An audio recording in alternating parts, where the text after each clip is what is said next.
Duty শেষে বৃষ্টিতে ভিজতে ভিজতে বেরিয়ে পড়েছিলাম দিদির বাড়ি যাওয়ার জন্য। দেন আমরা পৌঁছেও গেছি, আর রাস্তাটা ছিল বিশাল অন্ধকার।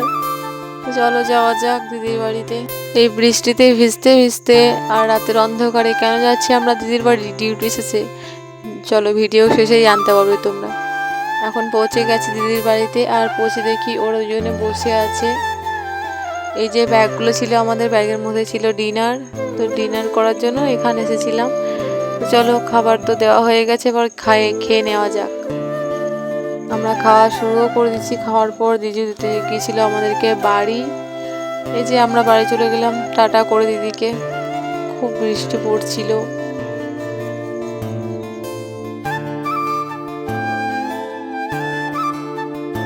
তারপর চলে আসলাম বাড়ি। আর এই যে ফ্রিজে ছিল অনেকগুলো কাঁঠাল, তাই জিজুকে দিয়ে পাঠিয়েছিলাম অনেকগুলো কাঁঠাল।